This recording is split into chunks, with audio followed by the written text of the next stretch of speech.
Hi friends, ഐ+ന്റെ പുതിയൊരു വീഡിയോയിലേക്ക് എല്ലാവർക്കും സ്വാഗതം. നമ്മൾ ഇന്ന് എൻവയോൺമെൻറ്റൽ എഞ്ചിനീയറിംഗിൽ PYQs ആണ് ഡിസ്കസ് ചെയ്യാൻ പോകുന്നത്. പ്രീവിയസ് ഇയറിൽ ചോദിച്ചിട്ടുള്ള ഇമ്പോർട്ടൻ്റ് ആയിട്ടുള്ള കുറച്ച് ക്വസ്റ്റ്യൻസ് ആണ് നമ്മൾ ഡിസ്കസ് ചെയ്യുന്നത്. അപ്പോൾ നമുക്ക് വീഡിയോയിലേക്ക് കിടക്കാം. First question: A trap which is provided for preventing the entry of sewer gases from public line into the house drains. Options: floor trap, nanny trap, gully trap, intercepting trap. അപ്പോൾ എന്താ ചോദിച്ചിരിക്കുന്നത്? ഒരു trap, നമുക്കറിയാം traps ഉണ്ട്, different type of traps ഉണ്ട്. ട്രാപ്പിനകത്ത് നമ്മുടെ public ലൈനിൽ നിന്നും ഹൗസ് ഡ്രെയിൻസിലേക്ക് ഫൗൾ ഗ്യാസസിൻ്റെ എൻട്രീനെ പ്രിവെൻറ്റ് ചെയ്യാൻ വേണ്ടിയിട്ട് നമ്മൾ ഉപയോഗിക്കുന്ന ടൈപ്പ് ഓഫ് ട്രാപ്പ് ഏതെന്നാണ് ചോദിച്ചിരിക്കുന്നത്. ഓപ്ഷനിൽ ഫ്ലോർ ട്രാപ്പ് ഉണ്ട്, നാനി ട്രാപ്പ് ഉണ്ട്, ഗള്ളി ട്രാപ്പ് ഉണ്ട്, ഇൻ്റർസെപ്റ്റിംഗ് ട്രാപ്പ് ഉണ്ട്. അപ്പോൾ ഇതിൻ്റെ ആൻസർ എന്താണ്? ഇൻ്റർസെപ്റ്റിംഗ് ട്രാപ്പാണ്. ഇൻ്റർസെപ്റ്റിംഗ് ട്രാപ്പ് എന്ന് പറയുന്നത് നമ്മുടെ പബ്ലിക് സീവറിൻ്റെയും ഹൗസ് ഡ്രെയിനിൻ്റെയും കൂടെ ഇൻ്റർമീഡിയറ്റ് ആയിട്ട് നമ്മൾ പ്രൊവൈഡ് ചെയ്യുന്ന ട്രാപ്പാണ് ഇൻ്റർസെപ്റ്റിംഗ് ട്രാപ്പ് എന്ന് പറയുന്നത്. അതായത് നമ്മുടെ പബ്ലിക് ലൈനിൽ നിന്നും പബ്ലിക് സീവറിൽ നിന്നും ഉള്ള ഫൗൾ ഗ്യാസസ് ഹൗസ് ഡ്രെയിൻ വഴി വീടുകളിലേക്ക് എത്തുന്നത് പ്രിവെൻറ്റ് ചെയ്യാൻ വേണ്ടിയിട്ട് നമ്മൾ പ്രൊവൈഡ് ചെയ്യുന്ന ടൈപ്പ് ഓഫ് ട്രാപ്പാണ് ഇൻ്റർസെപ്റ്റിംഗ് ട്രാപ്പ്. ഇനി ബാക്കി ഓപ്ഷനൂടെ നോക്കാം. ഫ്ലോർ ട്രാപ്പ് അല്ലെങ്കിൽ നാനി ട്രാപ്പ്. ഫ്ലോർ ട്രാപ്പിൻ്റെ വേറൊരു പേരാണ് നാനി ട്രാപ്പ് എന്ന് പറയുന്നത്. ഇത് നമ്മൾ എന്തിനാണ് യൂസ് ചെയ്യുന്നത്? ജസ്റ്റ് വാട്ടർ കളക്ട് ചെയ്ത് കളയാൻ വേണ്ടിയിട്ട്, അതായത് ഫ്ലോസിൽ ഇപ്പോൾ ബാത്റൂമിലേക്ക് വാട്ടർ കളക്ട് ചെയ്ത് പോകാൻ വേണ്ടിയിട്ട് യൂസ് ചെയ്യുന്ന ടൈപ്പ് ഓഫ് ട്രാപ്പാണ് ഫ്ലോർ ട്രാപ്പ് അല്ലെങ്കിൽ നാനി ട്രാപ്പ് എന്ന് പറയുന്നത്. അടുത്തത് ഗള്ളി ട്രാപ്സ്. ഗള്ളി ട്രാപ്സ് നമ്മൾ പ്രൊവൈഡ് ചെയ്യുന്നത് ഇതുപോലെ തന്നെ ബാത്റൂംസിലെയും കിച്ചൺസിലെയൊക്കെ വേസ്റ്റ് വാട്ടറിനെ കളക്ട് ചെയ്തിട്ട് ഹൗസ് ഡ്രെയിൻസിലേക്ക് പ്രൊവൈഡ് ചെയ്യാനായിട്ട് നമ്മൾ കൊടുക്കുന്ന ടൈപ്പ് ഓഫ് ട്രാപ്പാണ് ഗള്ളി ട്രാപ്പ് എന്ന് പറയുന്നത്. അപ്പോൾ ഇവിടുത്തെ ആൻസർ എന്തായിരുന്നു? ഹൗസ് ഡ്രെയിൻസിലേക്ക് പബ്ലിക് ലൈനിൽ നിന്നുള്ള സീവർ ഗ്യാസസിൻ്റെ എൻട്രീനെ പ്രിവെൻറ്റ് ചെയ്യാനായിട്ട് നമ്മൾ പ്രൊവൈഡ് ചെയ്യുന്ന ടൈപ്പ് ഓഫ് ട്രാപ്പ് എന്ന് പറയുന്നത് ഏതാണ്? ഇൻ്റർസെപ്റ്റിംഗ് ട്രാപ്പാണ്. Option D. Next question: The type of water supply distribution system layout most suitable for a city layout on a rectangular plan is? Option A, dead-end system. Option B, grid system. Option C, ring system. Option D, radial system. അപ്പോൾ നമുക്ക് water ഡിസ്ട്രിബ്യൂഷൻ്റെ ലേഔട്ടിൽ നിന്നും ചോദിച്ചിരിക്കുന്ന ഒരു question ആണ്. ഇവിടെ ചോദിച്ചേക്കുന്നത് നമ്മുടെ ഒരു rectangular plan ആണെങ്കിൽ, ഒരു സിറ്റിയുടെ ലേഔട്ട് ഒരു റെക്റ്റാങ്കുലർ പ്ലാൻ ആണെങ്കിൽ അവിടെ ഏറ്റവും സ്യൂട്ടബിൾ ആയിട്ടുള്ള ടൈപ്പ് ഓഫ് ലേഔട്ട് ഏതാണ്, കൊടുക്കാൻ പറ്റുന്ന ലേഔട്ട് ഏതാണെന്നാണ് ചോദിച്ചേക്കുന്നത്. ഓപ്ഷൻസിൽ 4 ടൈപ്പ്, പ്രധാനമായിട്ട് നമുക്ക് 4 ടൈപ്പ് ഓഫ് ലേഔട്ട് ആണുള്ളത്. ഡെഡ് എൻഡ് സിസ്റ്റം ഉണ്ട്, ഗ്രിഡൈൻ സിസ്റ്റം ഉണ്ട്, അതുപോലെ റിംഗ് സിസ്റ്റം ഉണ്ട്, റേഡിയൽ സിസ്റ്റം ഉണ്ട്. അപ്പോൾ ഇതിനകത്ത് നമ്മുടെ സിറ്റിയുടെ ലേഔട്ട് ഒരു റെക്റ്റാങ്കുലർ പ്ലാൻ ആണെങ്കിൽ നമുക്ക് പ്രൊവൈഡ് ചെയ്യാൻ പറ്റുന്ന ഏതാണ്? ഗ്രിഡ് സിസ്റ്റമാണ്. ഗ്രിഡ് സിസ്റ്റം നമ്മൾ എവിടെയാണ് കൊടുക്കുന്നത്? നല്ല വെൽ പ്ലാൻഡ് ആയിട്ടുള്ള ഒരു സിറ്റി ആണെന്നുണ്ടെങ്കിൽ നമുക്ക് അവിടെ ഗ്രിഡ് സിസ്റ്റം പ്രൊവൈഡ് ചെയ്യാനായിട്ട് പറ്റും. ഗ്രിഡ് സിസ്റ്റത്തിനകത്ത് മെയിൻസും സബ് മെയിൻസും ബ്രാഞ്ചസും എല്ലാം ഇന്റർ കണക്റ്റഡ് ആയിട്ടായിരിക്കും നമ്മൾ പ്രൊവൈഡ് ചെയ്യുന്നത്. ഒരു റെക്റ്റാങ്കുലർ ഒരു പ്ലാനിലായിരിക്കും നമ്മൾ പ്രൊവൈഡ് ചെയ്യുന്നത്. അതിൻ്റെ സെൻറ്ററിലൂടെ ആയിരിക്കും നമ്മുടെ മെയിൻ ലൈന് പാസ് ചെയ്ത് പോകുന്നത്. പറഞ്ഞല്ലോ, വെൽ പ്ലാൻഡ് ആയിട്ടുള്ള ഒരു സിറ്റിയിലാണ് നമ്മൾ ഈ ഒരു ഗ്രിഡ് സിസ്റ്റം യൂസ് ചെയ്യുന്നത്. ഗ്രിഡ് സിസ്റ്റത്തിന് വേറെയും കുറച്ച് പേരുണ്ട്. ഇൻ്റർലേസ്ഡ് സിസ്റ്റം എന്നൊക്കെ പറയുന്നത് ഇൻ്റർ കണക്റ്റഡ് സിസ്റ്റം എന്നൊക്കെ പറയുന്നത് ഗ്രിഡ് സിസ്റ്റത്തിനെയാണ്. റെറ്റിക്കുലേഷൻ സിസ്റ്റം എന്നൊരു പേരും കൂടെ ഉണ്ട്. ഏതിനാണ്? ഗ്രിഡ് സിസ്റ്റത്തിന്. ഇനി രണ്ടാമത്തെ നമുക്ക് ഡെഡ് എൻഡ് സിസ്റ്റം നോക്കാം. ഡെഡ് എൻഡ് സിസ്റ്റം എന്ന് പറഞ്ഞിട്ടുണ്ടെങ്കിൽ ഇറഗുലർ ആയിട്ടുള്ള ഒരു പ്ലാൻ ആണ്. അതായത് വലിയ ഡെവലപ്മെന്റ് ഒന്നും ഇല്ലാത്ത, അല്ലെ അൺപ്ലാൻഡ് ആയിട്ട് നമ്മൾ നേരത്തെ പ്ലാൻ ചെയ്ത സിറ്റി ആണെന്നുണ്ടെങ്കിൽ, ഓൾഡ് ഡേയ്സിലൊക്കെ പ്ലാൻ ചെയ്ത സിറ്റിയാണ്, പണ്ട് ഉള്ള സിറ്റി ഒക്കെ ആണെങ്കിൽ വലിയ പ്ലാൻഡ് ഒന്നും ആയിരിക്കത്തില്ല, അല്ലേ? അങ്ങനെ അൺപ്ലാൻഡ് ആയിട്ടുള്ള റെഗുലർ ആയിട്ടുള്ള ഒരു സിറ്റിയിലൊക്കെ നമ്മൾ ഡെഡ് എൻഡ് സിസ്റ്റം ആയിരിക്കും യൂസ് ചെയ്യുന്നത്. അതായത് നമ്മുടെ ഇങ്ങനെ കണക്ട് ചെയ്തായിരിക്കും പോകുന്നത്. മെയിൻ ലൈന്, അതിൽ നിന്ന് സബ് മെയിൻസ്, അങ്ങനെ കണക്ട് ചെയ്തിട്ടായിരിക്കും ഈ ഡെഡ് എൻഡ് സിസ്റ്റത്തിനകത്ത് എന്ത് പോകുന്നത്? അതായത് ഇപ്പം മെയിൻ ലൈന്, പിന്നെ അതിൽ നിന്നൊരു സബ് മെയിൻസ് ഉണ്ടായിരിക്കും, അതിൽ നിന്ന് ഇങ്ങനെ ബ്രാഞ്ചസ് പോവും, അങ്ങനെ പോകുന്ന ഒരു ട്രീ പോലെ പോകുന്നതാണ് ഡെഡ് എൻഡ് സിസ്റ്റം എന്ന് പറയുന്നത്. അത്ര എക്കണോമിക്കൽ അല്ല. കാരണം നമുക്ക് ഈ ഫാർദർ പോയിന്റിലേക്ക് എത്തുമ്പോഴത്തേക്കും വാട്ടറിൻ്റെ പ്രഷർ എന്തായിരിക്കും? കുറവായിരിക്കും. അതുപോലെ ഏതെങ്കിലും ഒരു പോയിന്റിൽ എന്തെങ്കിലും ബ്ലോക്കുകളോ അങ്ങനെ എന്തെങ്കിലും സംഭവിക്കുകയാണെങ്കിൽ എന്ത് പറ്റത്തില്ല? ദൂരേക്കുള്ള വാട്ടർ കണക്ഷനെയും കൂടി അത് അഫക്റ്റ് ചെയ്യും. ഏതെങ്കിലും ഒരു പോയിന്റിൽ കംപ്ലൈൻറ്റ് വരുവാണെങ്കിൽ ഫുൾ സിസ്റ്റം എന്താവും? നിന്നു. അപ്പം ഡെഡ് എൻഡ് സിസ്റ്റം അത്രയും നമുക്ക് നന്നായിട്ട് പ്രിഫർ ചെയ്യാൻ പറ്റുന്ന ഒന്നല്ല. പക്ഷെ ഗ്രിഡ് സിസ്റ്റം എന്ന് പറയുന്നത് അത്യാവശ്യം നല്ലതാണ്. നല്ല പ്രഷറിൽ, അത്യാവശ്യം പ്രഷറിൽ എല്ലായിടത്തേക്കും എന്താണ് വെള്ളം എത്തിക്കാനൊക്കെ നമുക്ക് ഗ്രിഡ് സിസ്റ്റം യൂസ് ചെയ്യാനായിട്ട് പറ്റും. മൂന്നാമത്തെ സിസ്റ്റം എന്ന് പറയുന്നത് റിംഗ് സിസ്റ്റമാണ്. റിംഗ് സിസ്റ്റത്തിന്റെ പ്രത്യേകത എന്ന് പറഞ്ഞാൽ നമ്മൾ ആ ഒരു ഏരിയയുടെ ഒരു ഏരിയ എടുക്കുകയാണ്, അല്ലെങ്കിൽ ഒരു സിറ്റി എടുക്കുകയാണെങ്കിൽ അതിൻ്റെ പെരിഫറിയിലൂടെ ആയിരിക്കും നമ്മൾ എന്ത് പ്രൊവൈഡ് ചെയ്യുന്നത്, നമ്മൾ മെയിൻസ് പ്രൊവൈഡ് ചെയ്യുന്നത്. അതുകൊണ്ടുള്ള ഗുണം എന്താണ്, നമുക്ക് എത്ര ഫാർദസ്റ്റ് ആയിട്ടുള്ള പോയിന്റിലാണെങ്കിലും ഒരേ പ്രഷറിൽ വാട്ടറിനെ ഡിസ്ട്രിബ്യൂട്ട് ചെയ്യാൻ പറ്റും. അതാണ് റിംഗ് സിസ്റ്റത്തിന്റെ ഏറ്റവും വലിയ പ്രത്യേകത. ഇമ്പോർട്ടൻ്റ് ആണ്. പെരിഫറിയിലൂടെ നമ്മൾ മെയിൻസ് പ്രൊവൈഡ് ചെയ്ത് കൊടുക്കുന്നത് ഏത് സിസ്റ്റത്തിനാണ്? റിംഗ് സിസ്റ്റത്തിനാണ്. ഓക്കെ, എത്ര ഫാർദസ്റ്റ് ആയിട്ടുള്ള പോയിന്റിലേക്ക് നമുക്ക് ഒരേ പ്രഷറിൽ വാട്ടറിനെ ഡിസ്ട്രിബ്യൂട്ട് ചെയ്യാനായിട്ട് പറ്റും. അടുത്തത് റേഡിയൽ സിസ്റ്റം. ഒരു റേഡിയൽ റോഡ്സ് ഒക്കെ ഉണ്ടെങ്കിൽ നമുക്ക് ഈ ഒരു റേഡിയൽ സിസ്റ്റം പ്രൊവൈഡ് ചെയ്യും. അതിൻ്റെ ഒരു പ്രത്യേകത എന്ന് പറഞ്ഞാൽ നമ്മൾ എന്ത് ചെയ്യും, ഒരു ഏരിയനെ കുറേ ഡിസ്ട്രിബ്യൂഷൻ സോണുകളായിട്ട് ഡിവൈഡ് ചെയ്യും. എന്നിട്ട് ഈ ഡിസ്ട്രിബ്യൂഷൻ സോൺസിൻ്റെ സെൻറ്ററിലായിട്ട് ഒരു ഡിസ്ട്രിബ്യൂഷൻ റിസർവോയർ പ്രൊവൈഡ് ചെയ്യും. എന്നിട്ട് അതിൽ നിന്നായിരിക്കും നമ്മൾ വാട്ടറിനെ എന്ത് ചെയ്യുന്നത്, ഡിസ്ട്രിബ്യൂട്ട് ചെയ്യുന്നത്. അതാണ് റേഡിയൽ സിസ്റ്റത്തിൻ്റെ പ്രത്യേകത. അപ്പോൾ ഓരോന്നിൻ്റെയും പ്രത്യേകത നോട്ട് ചെയ്ത് വെക്കുക. പെരിഫറിയിലൂടെ വാട്ടറിനെ പാസ് ചെയ്ത് കൊടുക്കുന്നത് ഏതാണ്? പെരിഫറിയിലൂടെ ആണ് മെയിൻസ് പോകുന്നത് എങ്കിൽ, പെരിഫറിയിലൂടെയാണ് മെയിൻസ് പാസ് ചെയ്ത് പോകുന്നതെങ്കിൽ അതെന്ന് പറയുന്നത് ഏതാണ്? റിംഗ് സിസ്റ്റമാണ്. പിന്നെ ഗ്രിഡ് സിസ്റ്റത്തിന്റെ പ്രത്യേകത എന്താണ്? നല്ലൊരു വെൽ പ്ലാൻഡ് ആയിട്ടുള്ള ഒരു സിറ്റി ഒക്കെ ആണ് എങ്കിൽ, അതാണ് ഇവിടെ ചോദിച്ചിരിക്കുന്നത്. റെക്ടാങ്കുലർ ഒരു പ്ലാൻ ആണുള്ളത്, നല്ലൊരു പ്ലാൻഡ് ആയിട്ടാണ് നമ്മുടെ സിറ്റി വന്നേക്കുന്നതെങ്കിൽ അവിടെ നമുക്ക് പ്രൊവൈഡ് ചെയ്യാൻ പറ്റുന്നതാണ് ഗ്രിഡ് സിസ്റ്റം എന്ന് പറയുന്നത്. ഇറഗുലർ ആയിട്ടുള്ള ഒരു ഏരിയ ആണ്, അല്ലെങ്കിൽ അൺപ്ലാൻഡ് ആയിട്ടുള്ള ഒരു സിറ്റി ഒക്കെ ആണെങ്കിൽ അവിടെയാണ് ഡെഡ് എൻഡ് സിസ്റ്റം വരുന്നത്. റേഡിയൽ സിസ്റ്റം എന്ന് പറയുന്നത് എവിടെയാണ്? റേഡിയൽ ആയിട്ടുള്ള റോഡ്സ് ഒക്കെ അവൈലബിൾ ആയിട്ടുള്ളിടത്ത് നമ്മൾ യൂസ് ചെയ്യുന്നതാണ് റേഡിയൽ സിസ്റ്റം എന്ന് പറയുന്നത്. ഇത്രയാണ് നമ്മുടെ ഡിസ്ട്രിബ്യൂഷൻ സിസ്റ്റത്തിന്റെ ലേ ഔട്ടിനകത്ത് നിന്ന് വരുന്നത്. Okay, next question. The system which requires uniform rating of pumping is. അപ്പം നമ്മുടെ ആ പോർഷനിൽ നിന്ന് തന്നെ വന്നേക്കുന്നൊരു ക്വസ്റ്റ്യൻ ആണ്, ഏത് സിസ്റ്റത്തിനകത്താണ് യൂണിഫോം റേറ്റ് ഓഫ് പമ്പിങ് വരുന്നത്. അപ്പം നമ്മൾ ഇപ്പോൾ പറഞ്ഞ ലേ ഔട്ടാണ്. ഇപ്പോൾ ഇനി അടുത്ത് പറയുന്നത് ഡിസ്ട്രിബ്യൂഷൻ്റെ മെത്തേഡ്സ് ആണ് പറയുന്നത്, ഏതൊക്കെ രീതിയിൽ നമുക്ക് വെള്ളത്തിനെ ഡിസ്ട്രിബ്യൂട്ട് ചെയ്യാൻ പറ്റും എന്നുള്ളത്. ഓപ്ഷൻസ് നോക്കാം. Pumping without storage system, gravitational system, pumping and storage system, all of the above. അപ്പം യൂണിഫോം റേറ്റ് ഓഫ് പമ്പിങ് എവിടെയാണ് അവൈലബിൾ ആയിട്ടുള്ളത് എന്നാണ് ക്വസ്റ്റ്യൻ വന്നേക്കുന്നത്. യൂണിഫോം റേറ്റ് ഓഫ് പമ്പിങ് നമുക്ക് അവൈലബിൾ ആയിട്ടുള്ളത് പമ്പിങ് ആൻഡ് സ്റ്റോറേജ് സിസ്റ്റത്തിലാണ്. അപ്പം നമുക്ക് ഏതൊക്കെയാണ് സിസ്റ്റം എന്ന് നോക്കാം.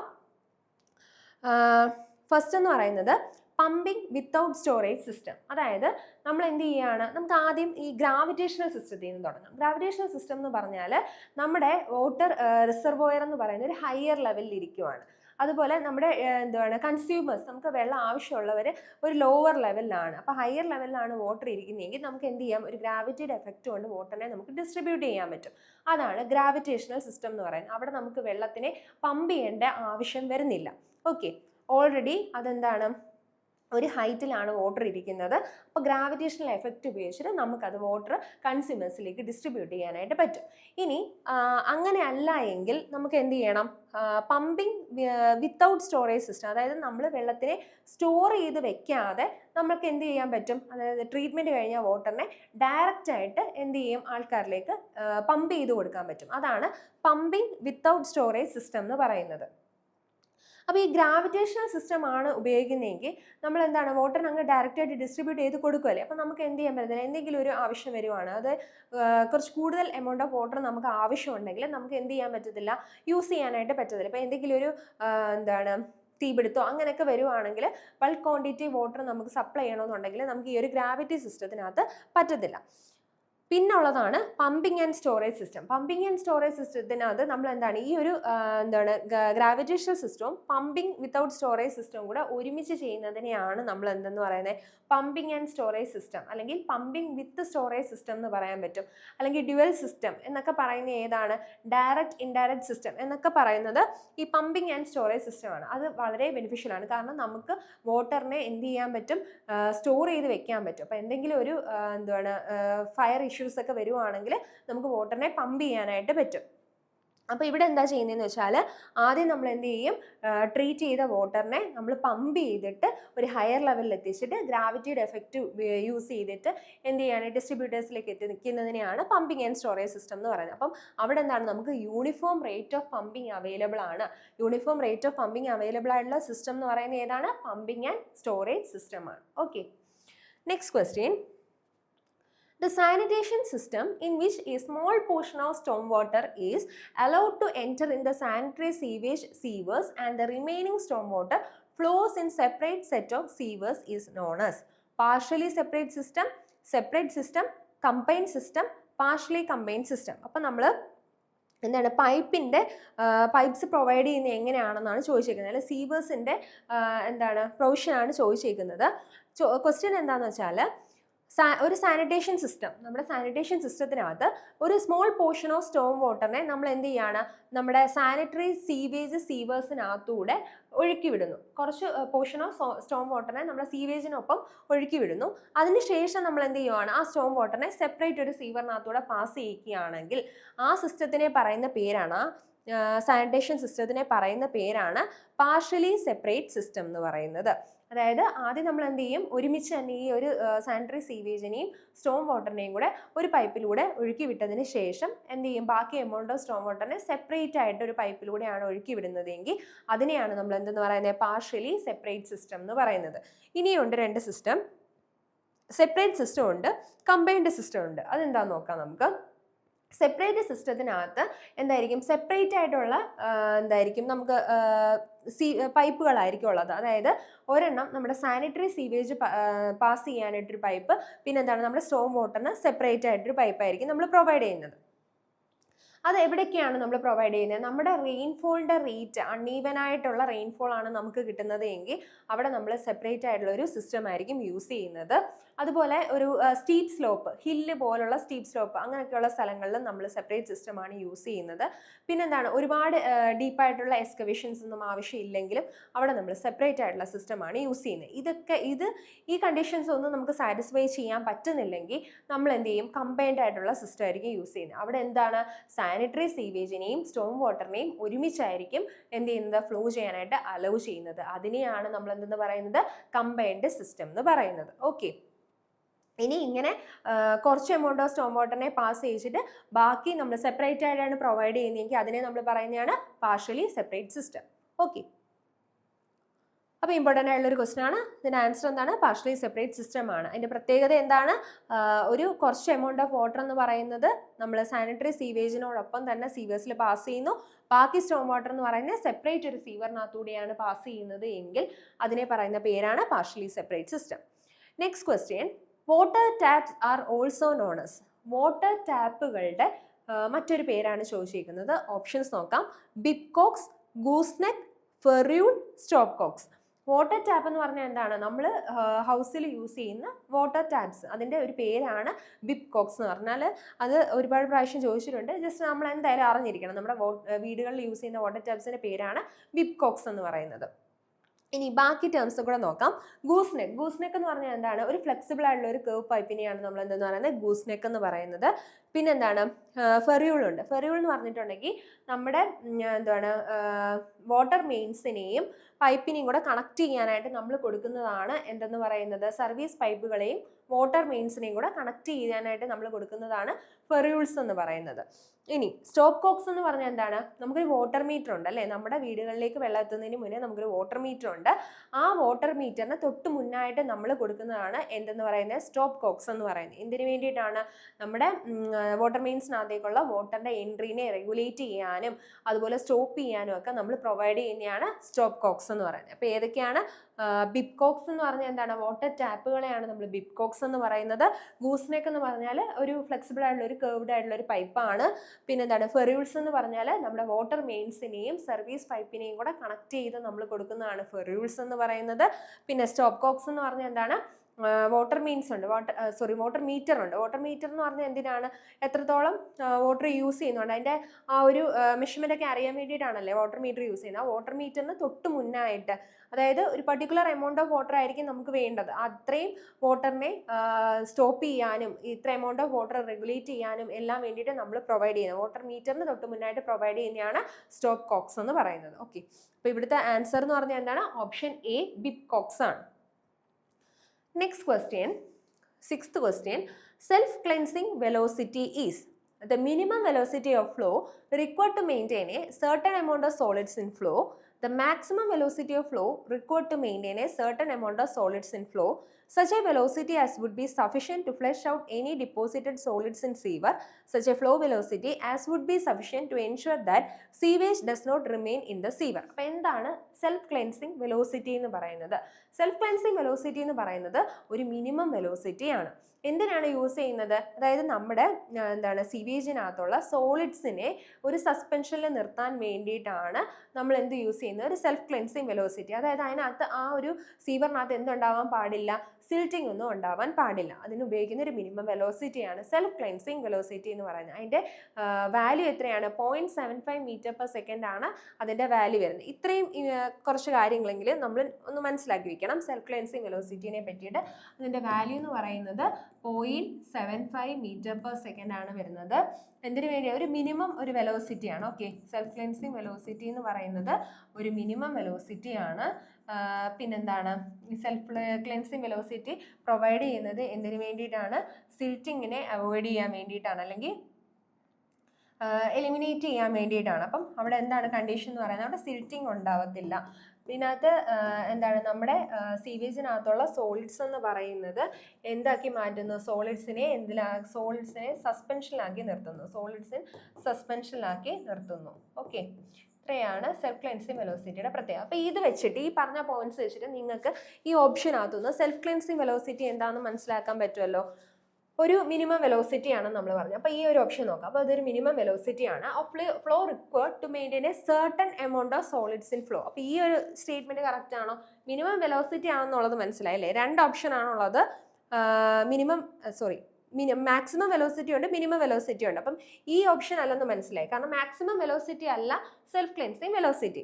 ഇനി മിനിമം വെലോസിറ്റി ആണെന്ന് മനസ്സിലായി. ഇനി ബാക്കി നമുക്ക് നോക്കുവാണെങ്കിൽ, maintain a certain amount of solids in ഫ്ലോയിൽ ഒരു സർട്ടൺ എമൗണ്ട് ഓഫ് സോളിഡ്സിനെ മെയിൻറ്റെയിൻ ചെയ്യാൻ വേണ്ടിയിട്ടാണോ നമ്മൾ സെൽഫ് ക്ലെൻസിങ് വെലോസിറ്റി ഉപയോഗിക്കുന്നത്? അല്ല. അപ്പോൾ ഈ ഒരു സ്റ്റേറ്റ്മെന്റ് തെറ്റാണ്. അപ്പോൾ ഇതല്ല എന്ന് മനസ്സിലായി, ഈ ഒരു ഓപ്ഷൻ അല്ല എന്ന് മനസ്സിലായി. ഇനി രണ്ട് ഓപ്ഷൻ ആണുള്ളത്. സി നോക്കാം. such a velocity as would be sufficient to flush out any deposited solids in sewer. ഈ ഓപ്ഷൻ കറക്റ്റ് അല്ലേ? സീവറിനകത്ത് ഡിപ്പോസിറ്റഡ് ആയിട്ടുള്ള ഏതൊരു സോളിഡ്സിനെയും നമുക്ക് ഫ്ലഷ് ഔട്ട് ചെയ്യാൻ വേണ്ടിയിട്ട് നമ്മൾ ഉപയോഗിക്കുന്ന വെലോസിറ്റി, അതൊരു മിനിമം വെലോസിറ്റി ആയിരിക്കും. അതാണ് സെൽഫ് ക്ലെൻസിങ് വെലോസിറ്റി എന്ന് പറയുന്നത്. അപ്പോൾ ഈ ഒരു ഓപ്ഷൻ കറക്റ്റ് ആണെന്ന് നമുക്ക് മനസ്സിലായി. എന്നാലും നമുക്ക് ലാസ്റ്റ് ഓപ്ഷനും കൂടെ നോക്കാം. എല്ലാ ഓപ്ഷൻസും വായിച്ചു നോക്കുക. ക്വസ്റ്റ്യൻ വരുമ്പോഴത്തേക്കും ഇപ്പം നമ്മൾ ഫസ്റ്റ് എ ഓപ്ഷൻ വായിക്കുമ്പോഴത്തേക്കും നമുക്ക് അറിയാം എങ്കിൽ തന്നെ, അപ്പോൾ ഉടനെ നമ്മൾ മാർക്ക് ചെയ്യാതെ ബാക്കി എല്ലാ ഓപ്ഷൻസും വായിച്ചു നോക്കണം. കാരണം എന്തെങ്കിലും ഒരു ടെസ്റ്റ് അല്ലെങ്കിൽ ബോത്ത് എ ആൻഡ് ബി അങ്ങനെയൊക്കെ, അല്ലെങ്കിൽ none of the above, all of the above എന്നൊക്കെ പറഞ്ഞ് ചിലപ്പോൾ താഴെ എന്താണ് ഒരു ഓപ്ഷൻ കിടപ്പുണ്ടായിരിക്കും. നമ്മൾ ആ ഒരു കണ്ട സന്തോഷത്തിൽ അറിയാലോ എന്ന് ഓർത്തിട്ട് ഫസ്റ്റ് ഓപ്ഷൻ ആദ്യമേ കയറി കുത്തരുത്. അപ്പോൾ നമ്മൾ എല്ലാ ഓപ്ഷനും വായിച്ചു നോക്കണം, അറിയാമെങ്കിൽ തന്നെ. ഇപ്പോൾ ഇവിടെ നമുക്ക് സി ആൻസർ ആണെന്ന് മനസ്സിലായെങ്കിലും ജസ്റ്റ് ഡിയും കൂടെ ഒന്ന് വായിച്ചു നോക്കുക. such a flow velocity as would be sufficient to ensure that sewage does not remain in the sewer. അതല്ല അല്ലേ, ആ ഒരു വെലോസിറ്റി എന്താണ്, സീവേജ് എന്ന് പറയുന്നത് സീവറിനകത്ത് റിമെയിൻ ചെയ്യുന്നില്ല എന്ന് ഉറപ്പിക്കാൻ വേണ്ടിയിട്ടുള്ള ഒരു ഫ്ലോ വെലോസിറ്റി ആണോ? അപ്പം ഓപ്ഷൻ അതല്ല എന്ന് മനസ്സിലായി. അപ്പോൾ ഓപ്ഷൻ സി ആണ് answer. Okay, next question. When wastewater is disposed of into a running stream, 4 zones are formed. In which one of the following zone will the minimum level of dissolved oxygen be found? Option A, zone of degradation. Option B, zone of active decomposition. Option C, zone of recovery. Option D, zone of clear water. അപ്പോൾ എന്താ question നോക്കാം. When waste water is disposed of into a running stream, നമ്മൾ ഡിസ്പോസലിനകത്ത് നിന്ന് വന്നേക്കുന്നതാണ്. നമ്മൾ എന്ത് ചെയ്യും, running സ്ട്രീമിനകത്ത് dispose ചെയ്യാറുണ്ട് അല്ലേ വേസ്റ്റ് വാട്ടറിനെ. 4 സോൺ ആർ ഫോംഡ്, 4 സോൺസ് ആണ് നമ്മൾ അങ്ങനെ ഡിസ്പോസ് ചെയ്യുമ്പോൾ നമുക്ക് കിട്ടുന്ന 4 സോൺസ് ആണുള്ളത്. സോൺസ് ഓഫ് പൊല്യൂഷൻ എന്ന് പറഞ്ഞാൽ 4 സോണാണുള്ളത്. In which one of the following zone will the minimum level of dissolved oxygen be found. ഇതാണ് ആ 4 സോൺ എന്ന് പറയുന്നത്. Zone of degradation, zone of active decomposition, zone of recovery, zone of clear water. ഈ സോൺസിനകത്ത് നമുക്ക് ഏത് സോണിലാണ് minimum level of dissolved oxygen കിട്ടുന്നതെന്നാണ് ക്വസ്റ്റ്യൻ വന്നേക്കുന്നത്. അപ്പോൾ നമുക്ക് ഈ 4 സോൺസ് ഒന്ന് നോക്കാം. ഫസ്റ്റ് സോൺ എന്ന് പറയുന്നത് സോൺസ് ഓഫ് പൊല്യൂഷൻ ആണ് പറയുന്നത്. ഫസ്റ്റ് സോൺ എന്ന് പറയുന്നത് സോൺ ഓഫ് ഡീഗ്രഡേഷൻ ആണ്. സോൺ ഓഫ് ഡീഗ്രഡേഷൻ നമുക്ക് സോൺ ഓഫ് പൊല്യൂഷൻ എന്നും പറയാൻ പറ്റും. ഓക്കെ, ഈ സോൺ എന്ന് പറഞ്ഞാൽ എന്താണ്, നമ്മൾ എന്താണ് ഒരു പോയിന്റിലേക്കായിരിക്കുമല്ലോ ഈ സീവേജിനെ കൊണ്ടുവന്ന് ഈ ഒരു വേസ്റ്റ് വാട്ടറിനെ കൊണ്ടുവന്ന് ഡിസ്പോസ് ചെയ്യുന്നത്. ആ ഒരു പോയിന്റിന് സറൗണ്ടിങ് ആയിട്ട് വരുന്നതാണ് സോൺ ഓഫ് ഡീഗ്രഡേഷൻ. അവിടെയാണ് സോൺ ഓഫ് പൊല്യൂഷൻ എന്ന് പറയാൻ പറ്റും. അവിടുത്തെ പ്രത്യേകത, അവിടുത്തെ ഡിസോൾവ്ഡ് ഓക്സിജൻ എന്ന് പറയുന്നത് എന്താണ് 40% ഓഫ് സാച്ചുറേഷൻ ലെവലിൽ റെഡ്യൂസ് ചെയ്യുവാണ് ചെയ്യുന്നത്. ഓക്കെ, പിന്നെന്താണ്, പിന്നെ അവിടെ ഒരു ടർബിഡ് ആയിട്ടുള്ള ഡാർക്ക് കളർ ആയിരിക്കും അവിടുത്തെ വാട്ടർ വരുന്നത്. നെക്സ്റ്റ് എന്ന് പറയുന്നത് zone of active decomposition. Zone of active ഡീകമ്പോസിഷനിലാണ് ഏറ്റവും കൂടുതൽ പൊല്യൂഷൻ വരുന്നത്. അവിടെ ഡിസോൾവ്ഡ് ഓക്സിജൻ്റെ വാല്യൂ എന്ന് പറയുന്നത് എന്തായിരിക്കും, 0 ആയിരിക്കും. എന്താണ്, അപ്പം അക്വാറ്റിക് ആനിമൽസിനൊന്നും അവിടെ എന്ത് ചെയ്യാൻ പറ്റത്തില്ല, സർവൈവ് ചെയ്യാനായിട്ട് പറ്റത്തില്ല. ഏതിലാണ്, സോൺ ഓഫ് ആക്റ്റീവ് ഡീകമ്പോസിഷനിൽ. ഓക്കെ, അനേറോബിക് ആയിട്ടുള്ള സ്റ്റേജ് എന്ന് പറയുന്നതും ഏത് തന്നെയാണ്, സോൺ ഓഫ് ആക്റ്റീവ് ഡീകമ്പോസിഷൻ ആണ്. കാരണം അവിടെ ഡിസോൾവ്ഡ് ഓക്സിജൻ എന്ന് പറയുന്നത് 0 ആണ്. ഏറ്റവും കൂടുതൽ പൊല്യൂഷൻ നടക്കുന്ന അവിടാണ്. അതിനുശേഷം എന്ത് പറ്റും, റിക്കവറായി വരും അല്ലേ. നമ്മുടെ വാട്ടർ എന്ന് പറയുന്നത് റിക്കവറായി, റിവർ ആണെങ്കിൽ റിവർ വാട്ടർ റിക്കവറായി വരുവാണ് ചെയ്യുന്നത്. അപ്പോൾ അവിടെ എന്ത് പറ്റും, നമ്മുടെ ഡിസോൾവ്ഡ് ഓക്സിജൻ 0-ൽ നിന്നും 40% ഓഫ് സാച്ചുറേഷൻ ലെവലിലേക്ക് എന്ത് ചെയ്യും, ഡിസോൾവ്ഡ് ഓക്സിജൻ ഇൻക്രീസ് ചെയ്ത് വരുവാണ് ചെയ്യുന്നത്. പിന്നെ സോൺ ഓഫ് റിക്കവറിയുടെ വേറൊരു പ്രത്യേകത എന്ന് പറഞ്ഞാൽ എന്തായിരിക്കും, ഈ എന്താണ് ഫിഷ് ഒക്കെ എന്ത് ചെയ്യും, തിരിച്ച് റിക്കവറായി വരുവാണ്, നമ്മുടെ പഴയ ഒരു രീതിയിലേക്ക് വരുവാണ് ചെയ്യുന്നത്. അവിടെ റീ ഓക്സിജനേഷൻ ആണ് കൂടുതലായിട്ട് നടക്കുന്നത്. ഇവിടെയൊക്കെ ഡീ ഓക്സിജനേഷൻ ആയിരുന്നു, കാരണം ഡിസോൾവ്ഡ് ഓക്സിജൻ 0 ആയില്ലേ. അവിടുന്നും റീ ഓക്സിജനേഷൻ കൂടുതലായിട്ട് വരുന്നത് എവിടെയാണ്, സോൺ ഓഫ് റിക്കവറിയിലാണ്. ലാസ്റ്റ് എന്ന് പറഞ്ഞാൽ സോൺ ഓഫ് ക്ലിയർ വാട്ടർ, പഴയ പോലെ ആവുകയാണ്, ക്ലിയർ വാട്ടർ ആയിട്ട് മാറുവാണ്. അവിടുത്തെ പ്രത്യേകത എന്തായിരിക്കും, അവിടെ റീ ഓക്സിജനേഷൻ ആണുള്ളത്. അവിടെ എന്താണ്, നമ്മുടെ ഫിഷും അക്വാറ്റിക് ആനിമൽസും എല്ലാം എന്ത് ചെയ്യും, തിരിച്ചു വരുവാണ് ചെയ്യുന്നത്. ക്ലിയർ ആയിട്ടുള്ള വാട്ടർ, നോർമൽ സ്റ്റേജിലേക്ക് വെള്ളം എത്തുകയാണ് ചെയ്യുന്നത്. അപ്പോൾ നമ്മൾ പറഞ്ഞ ഇമ്പോർട്ടൻ്റ് ആയിട്ടുള്ള പോയിന്റ്സ് നമുക്കൊന്ന് നോക്കാം. അതിന് മുന്നേ ഈ ക്വസ്റ്റിൻ്റെ ആൻസർ എന്തായിരിക്കും, അപ്പം minimum level of dissolved oxygen കാണപ്പെടുന്ന ഏത് സോണിലായിരിക്കും, ഡിസോൾവ്ഡ് ഓക്സിജൻ്റെ വാല്യൂ 0 ആവുന്നുണ്ട്. അപ്പം minimum level of dissolved oxygen കിട്ടുന്ന ഏതിലാണ്, സോൺ ഓഫ് ആക്റ്റീവ് ഡീകമ്പോസിഷനിലാണ്. ഓക്കെ, ജസ്റ്റ് ഒന്ന് നോട്ട് ചെയ്യാം നമുക്ക്. സോൺ ഓഫ് ഡീഗ്രഡേഷനെ നമുക്ക് എന്താണ്, സോൺ ഓഫ് പൊല്യൂഷൻ ആണ്, സോൺ ഓഫ് പൊല്യൂഷൻ എന്നും പറയാൻ പറ്റും. പിന്നെ മാക്സിമം പൊല്യൂഷൻ ഉണ്ടാവുന്നത് എവിടെയാണ്, മാക്സിമം പൊല്യൂഷൻ എന്ന് പറയുന്നത് ഇവിടെയായിരിക്കും, ഈ ഒരു സ്റ്റേജിലാണ് മാക്സിമം പൊല്യൂഷൻ ഉണ്ടാവുന്നത്. ഇവിടെ എന്താണ്, മാക്സിമം പൊല്യൂഷൻ ആണ്. അതുപോലെ എന്താണ്, ഡിസോൾവ്ഡ് ഓക്സിജന്റെ വാല്യൂ എന്ന് പറയുന്നത് ഇവിടെ 0 ആണ്. പിന്നെ ഈ ഒരു സ്റ്റേജ് എന്ന് പറയുന്നത് എന്താണ്, അനേറോബിക് ആണ്. അപ്പോൾ ഓക്സിജൻ കണ്ടിട്ടില്ല, അപ്പോൾ അതെന്ന് പറയുന്നത് എന്താണ്, അനേറോബിക് ആയിരിക്കും. ഓക്കെ, പിന്നെ ഇവിടുത്തെ പ്രത്യേകത എന്താ, സോൺ ഓഫ് റിക്കവറിയിൽ എന്താണ്, റീ ഓക്സിജനേഷൻ ആയിരിക്കും കൂടുതലായിട്ട് വരുന്നത്. റീ ഓക്സിജനേഷൻ ആണ്, റീ ഓക്സിജനേഷൻ ആണ് ഡീ ഓക്സിജനേഷനേക്കാളും കൂടുതലായിട്ട് വരുന്നത്. ഓക്കെ, പിന്നെ എന്താണ്, ഈ സോൺ ഓഫ് ഡീഗ്രഡേഷനിൽ നമ്മൾ പറഞ്ഞ എന്താണ്, നമ്മുടെ ഡിസോൾവ്ഡ് ഓക്സിജൻ എന്ന് പറയുന്നത് റെഡ്യൂസ് ചെയ്യുവാണ്. 40% ഓഫ് എന്താണ് സാച്ചുറേഷൻ ലെവലിനേക്കാൾ റെഡ്യൂസ് ചെയ്ത് വരുന്നതാണ് സോൺ ഓഫ് ഡീഗ്രഡേഷൻ എന്ന് പറയുന്നത്. സോൺ ഓഫ് റിക്കവറിയിൽ എന്താണ് പ്രത്യേകത എന്ന് പറഞ്ഞാൽ, സോൺ ഓഫ് റിക്കവറിയിലാണ് നമുക്കൊരു അല്ലാതെ എഴുതാം അല്ലേ, ഇത് എഴുതിയിട്ട് മനസ്സിലാവില്ല. ഓക്കെ,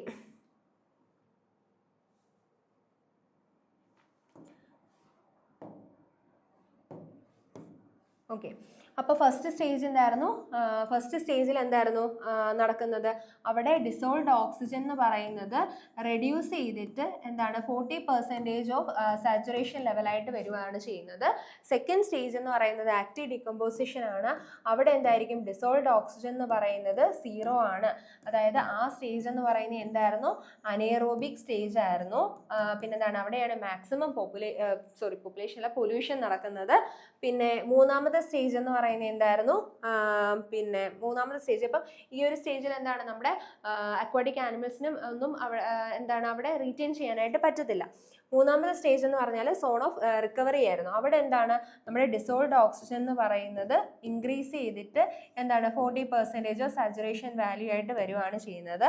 പിന്നെ അവിടെ എന്ന് പറയുന്നത് റീ ഓക്സിജനേഷൻ ആണ് ഡി ഓക്സിജനേഷനേക്കാൾ കൂടുതലായിട്ട് വരുന്നത്. Re oxygenation greater than D oxygenation ആണ്. പിന്നെ എന്താണ് പതുക്കെ പതുക്കെ നമ്മുടെ ആക്വാറ്റിക് ആനിമൽസ് ഒക്കെ തിരിച്ചു വരുന്നത് ഏത് സ്റ്റേജിലാണ്? തേർഡ് സ്റ്റേജിലാണ്. സോൺ ഓഫ് എന്താണ് റിക്കവറിക്കകത്താണ്. നാലാമത്തെ സോൺ എന്ന് പറയുന്നത് എന്താണ്? സോൺ ഓഫ് ക്ലിയർ വാട്ടർ ആണ്. സോൺ ഓഫ് ക്ലിയർ വാട്ടറിൽ എന്തായിരിക്കും? അവിടെ റീ ഓക്സിജനേഷൻ ആണ് നടക്കുന്നത്. ഓക്കെ, റീ ഓക്സിജനേഷൻ ആണ് നടക്കുന്നത്. ഇത്രയൊക്കെയാണ് ഇതിനകത്ത് ഇമ്പോർട്ടൻ്റ് ആയിട്ടുള്ള പോയിന്റ്സ്. അപ്പം ഇതിൻ്റെ answer zone of active decomposition. Next question, to pipe system for providing building drainage consist of 1 soil pipe plus 1 waste pipe plus 1 vent pipe plus 1 sullage pipe, 1 soil pipe plus 1 waste pipe plus 2 vent pipe, 2 soil pipe plus 2 waste pipe, 2 soil pipe only. അപ്പം നമ്മുടെ pipes provide ചെയ്യുന്ന pipe സിസ്റ്റത്തിനെ പറ്റിയാണ് പറയുന്നത്. 2 pipe സിസ്റ്റത്തിനകത്ത് നമ്മൾ എന്താണ് എത്ര പൈപ്പാണ് provide ചെയ്യുന്നത് എന്നുള്ളതാണ് ചോദിച്ചേക്കുന്നത്. നമുക്ക് 2 ടൈപ്പ് ഓഫ് സിസ്റ്റം ഉണ്ട്. 1 പൈപ്പ് സിസ്റ്റം ഉണ്ട്, 2 പൈപ്പ് സിസ്റ്റം ഉണ്ട്. ഈ 2 പൈപ്പ് സിസ്റ്റം എന്ന് പറയുമ്പോഴത്തേക്കും നമ്മൾ 2 സെറ്റ് ഓഫ് പൈപ്പാണ് അവിടെ യൂസ് ചെയ്യുന്നത്. ഫസ്റ്റ് സെറ്റ് എന്ന് പറഞ്ഞാൽ എന്തായിരിക്കും? നമ്മുടെ എന്താണ് നൈറ്റ് സോയിലിനെ ക്യാരി ചെയ്യാനായിട്ട് ഒരു സോയിൽ പൈപ്പ് കാണും, പ്ലസ് അതിൻ്റെ കൂടെ ഒരു വെന്റ് പൈപ്പും കൂടെ കാണും. രണ്ടാമത്തെ സെറ്റ് എന്ന് പറഞ്ഞാൽ എന്തായിരിക്കും? നമ്മുടെ എന്താണ് സളേജ് ഉണ്ടല്ലോ, സളേജിനെ ക്യാരി ചെയ്യാനായിട്ടൊരു വേസ്റ്റ് പൈപ്പ് ഉണ്ടായിരിക്കും, അതിൻ്റെ കൂടെ ഒരു വെന്റ് പൈപ്പും കാണും. അപ്പോൾ എന്താണ് 2 എന്താണ് പൈപ്പ് ഉണ്ട്. അതായത് ഒരു സോയിൽ പൈപ്പ് കാണും, അതുപോലെ ഒരു വേസ്റ്റ് പൈപ്പ് കാണും, പിന്നെ ഇതിന് ഓരോന്നിനും ഓരോ വെന്റ് പൈപ്പ് വീതം എന്താണ് 2 വെന്റ് പൈപ്പ് ഉണ്ടായിരിക്കും. അപ്പം ഇവിടുത്തെ ആൻസർ എന്ന് പറയുന്നത് 2 പൈപ്പ് സിസ്റ്റത്തിനകത്ത് എത്രയാണുള്ളത്? 2 പൈപ്പ് സിസ്റ്റത്തിന്റെ ആൻസർ എന്ന് പറഞ്ഞാൽ എന്താണ്? ഒരു സോയിൽ പൈപ്പ്, ഒരു വേസ്റ്റ് പൈപ്പ്, 2 വെന്റ് പൈപ്പാണ്. ഇനി 1 പൈപ്പ് സിസ്റ്റം ആണെങ്കിൽ എന്തായിരിക്കും? നമ്മുടെ ഈ ഒരു എന്താണ് സള്ളേജിനെയും അതുപോലെ നമ്മുടെ നൈറ്റ് സോയിലിനെയും കൂടെ ഒരുമിച്ച് ഒരു പൈപ്പിലൂടെ ആയിരിക്കും പ്രൊവൈഡ് ചെയ്യുന്നത്. ഒരു സെറ്റ് ഓഫ് പൈപ്പ് ആയിരിക്കും ഉള്ളത്, അതിന് കറസ്പോണ്ടിങ് ആയിട്ട് ഒരു വെന്റ് പൈപ്പ് ഉള്ളതിനെയാണ് നമ്മൾ 1 പൈപ്പ് സിസ്റ്റം എന്ന് പറയുന്നത്. അപ്പോൾ ഇവിടുത്തെ ആൻസർ എന്ന് പറഞ്ഞാൽ ഓപ്ഷൻ ബി ആണ്. Next question, the amount of oxygen required to carry out the biological decomposition of dissolved solids in sewage under aerobic condition and standard condition. Option A, dissolved oxygen, chemical oxygen demand, biochemical oxygen demand, oxygen demand. ഇതിനകത്ത് ഈ ഓപ്ഷൻസിനകത്ത് ഈ biochemical oxygen demand BOD തന്നിട്ട് അതിൻ്റെ full form എന്താ അങ്ങനെയൊക്കെ കുറേ പ്രാവശ്യം നിങ്ങൾ കേട്ടിട്ടുള്ള ക്വസ്റ്റ്യൻ ആയിരിക്കും. ഇവിടെ ചോദിച്ചിരിക്കുന്നത് biological decomposition of dissolved solids in sewage under aerobic condition ആണ് ചോദിച്ചിരിക്കുന്നത്. Biological decomposition of dissolved solids ആണ് അണ്ടർ എയറോബിക് കണ്ടീഷൻ ഏതാണെന്നാണ് ചോദിച്ചിരിക്കുന്നത്. ആൻസർ ബയോകെമിക്കൽ ഓക്സിജൻ ഡിമാൻഡ് ആണ്. ബയോകെമിക്കൽ ഓക്സിജൻ ഡിമാൻഡ് എന്താണ്? Oxygen required to oxidise the biological decomposition of biodegradable organic matter ആണ്. അപ്പോൾ ഇതിൻ്റെ വ്യത്യാസം മനസ്സിലാക്കി വെക്കുക. ബയോകെമിക്കൽ ഓക്സിജൻ ഡിമാൻഡ് എന്ന് പറഞ്ഞാൽ ബയോഡിഗ്രേഡബിൾ ഓർഗാനിക് മാറ്ററിൻ്റെ ബയോളജിക്കൽ ഡീകമ്പോസിഷൻ ഉപയോഗിക്കുന്ന എമൗണ്ട് ഓഫ് ഓക്സിജൻ ആണ്. കെമിക്കൽ ഓക്സിജൻ ഡിമാൻഡ് എന്താണ്? Biodegradable and non biodegradable organic മാറ്ററിൻ്റെ ഡീകമ്പോസിഷൻ ഉപയോഗിക്കുന്നതാണ് കെമിക്കൽ ഓക്സിജൻ ഡിമാൻഡ് എന്ന് പറയുന്നത്. ടോട്ടൽ ഓക്സിജൻ ഡിമാൻഡ് എന്താണ്? ടോട്ടൽ ഡിസോൾവ്ഡ് ഓക്സിജൻ എന്ന് പറഞ്ഞിട്ടുണ്ടെങ്കിൽ എന്താണ്? അത് നമ്മുടെ ഓർഗാനിക് അതുപോലെ തന്നെ ഇനോർഗാനിക് ആയിട്ടുള്ള മാറ്റേഴ്സിൻ്റെ എന്താണ് biological decomposition of biodegradable, non biodegradable അതുപോലെ ഇനോർഗാനിക് മാറ്റേഴ്സിൻ്റെ ഡീകമ്പോസിഷനിൽ ഓക്സിഡൈസ് ചെയ്യാൻ എടുക്കുന്ന എമൗണ്ട് ഓഫ് ഓക്സിജൻ ആണ് ടോട്ടൽ ഓക്സിജൻ ഡിമാൻഡ് എന്ന് പറയുന്നത്, ടോട്ടൽ ഡിസോൾവ്ഡ് ഓക്സിജൻ എന്ന് പറയുന്നത്. ഓക്കെ, ഇത്രയേ ഉള്ളൂ. അപ്പോൾ ഇതിൻ്റെ ആൻസർ എന്ന് പറയുന്നത് ബയോകെമിക്കൽ ഓക്സിജൻ ഡിമാൻഡ് ആണ്, biological decomposition of organic matter ആണ്, എയറോബിക് കണ്ടീഷൻ ആണ്. Okay, next question, last question. Manholes on sewer lines are provided for option periodic cleaning, providing air for oxidation, specially suited to pressure pipe, hydraulically efficient because of their smooth surface. നമുക്കറിയാം sewer അപ്പർട്ടനൻസിനകത്ത് നമ്മൾ പഠിക്കുന്നതാണ് manholes എന്ന് പറയുന്നത്. Manholes മെയിനായിട്ട് provide ചെയ്യുന്നത് എന്തിനു വേണ്ടിയിട്ടാണ്? Manholes periodic ക്ലീനിങ്ങിന് വേണ്ടിയിട്ടാണ് പ്രൊവൈഡ് ചെയ്യുന്നത്. പീരിയോഡിക് ക്ലീനിങ്ങിന് മാത്രമല്ല നമുക്ക് എന്താണ് ഇൻസ്പെക്ഷൻ നടത്താൻ വേണ്ടിയിട്ട്, അല്ലെങ്കിൽ സീവർ പൈപ്പിനകത്ത് എന്തെങ്കിലും ഒബ്സ്റ്റക്കിൾസ് വരുവാണെങ്കിൽ അത് റിമൂവ് ചെയ്യാനൊക്കെ നമുക്ക് എന്താണ് മാൻഹോൾസ് പ്രൊവൈഡ് ചെയ്യാം. മാൻഹോൾസ് എവിടെയൊക്കെയാണ് പ്രൊവൈഡ് ചെയ്യുന്നത്? ജംഗ്ഷൻസിൽ, എന്തെങ്കിലും ബെൻഡുകളിൽ, അതുപോലെ ഗ്രേഡിയന്റിൽ ചേഞ്ച് വരുവാണെങ്കിൽ, ഡയമീറ്ററിൽ ചേഞ്ച് വരുവാണെങ്കിൽ, അങ്ങനെയൊക്കെയുള്ള കേസസിലാണ് നമ്മൾ മാൻഹോൾസ് പ്രൊവൈഡ് ചെയ്യുന്നത്. ഡിഫറെൻറ്റ് ടൈപ്പ് ഓഫ് മാൻഹോൾസ് ഉണ്ട്, അതും നോക്കിയിരിക്കണം, ഇമ്പോർട്ടൻ്റ് ആണ്. ഓക്കെ, ഇത്രയും ക്വസ്റ്റ്യൻസ് ആണ് നമ്മളിന്ന് ഡിസ്കസ് ചെയ്യുന്നത്. അപ്പം ഈ ക്വസ്റ്റ്യൻസ് എല്ലാം ഡിസ്കസ് ചെയ്ത് എല്ലാവർക്കും മനസ്സിലായെന്ന് വിചാരിക്കുന്നു. ബാക്കി ക്വസ്റ്റ്യൻസുമായിട്ട് നെക്സ്റ്റ് വീഡിയോയിൽ കാണാം. താങ്ക്